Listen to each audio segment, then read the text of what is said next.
Okay, so in this video I am going to be setting up this project. This project is Unified Transform.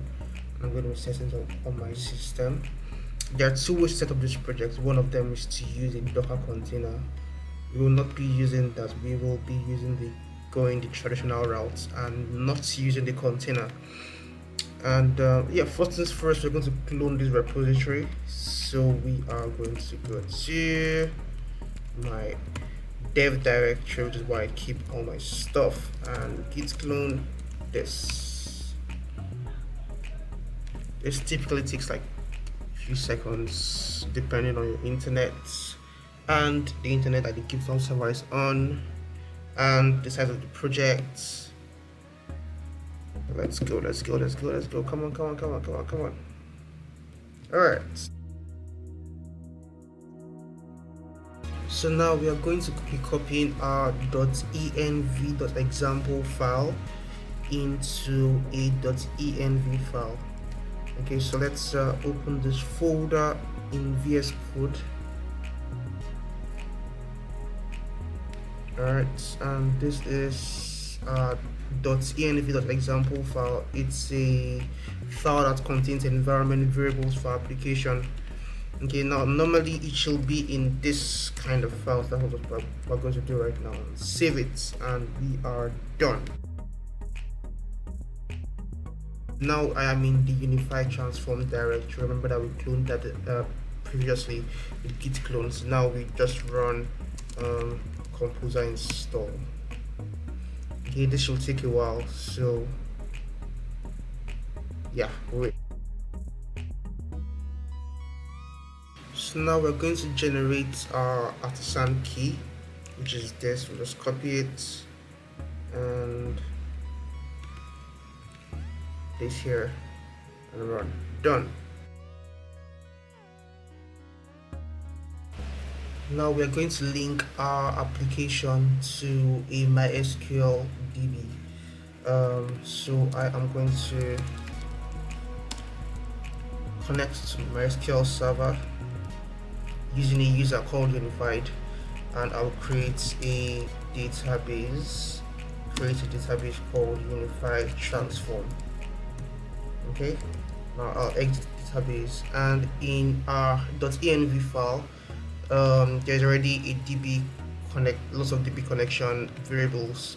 First one is MySQL, second one is localhost, third one is the port through which MySQL operates, and the fourth one is our database name, so that's Unified Transform.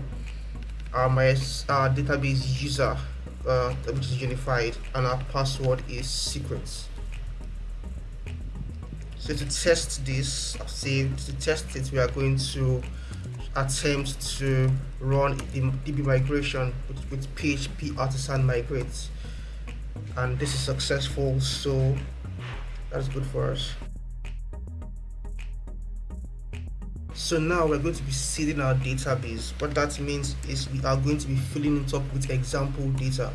Before we do that, you would want to check out this users table seeder, which contains default values for the master account. The master account is the account without which we cannot create any other account or any data in the system. Now I'm using my own values for this, and now we're going to seed our database. We are ready to do that. So PHP artisan db seed. Okay, so while this is running, you also want to check out the kernel file. This contains commented out code which helps to improve our pages speed, so you want to uncomment those. Okay, that's what I just did, and this should have been done. It is done. So now we are going to serve our application. We'll do that with PHP artisan serve, and this should run our application on localhost at port 8000. So when we try to view that, we can see default Laravel page. We're going to log in with the default master account we created, which is this and this. So now we are logged in. When logged in as the master account, we can manage schools and view all schools existing in the system. We can either create an admin for them or view existing admins. Let's view admins.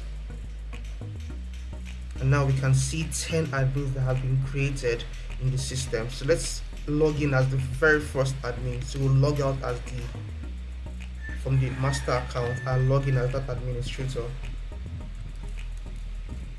The password is still secret.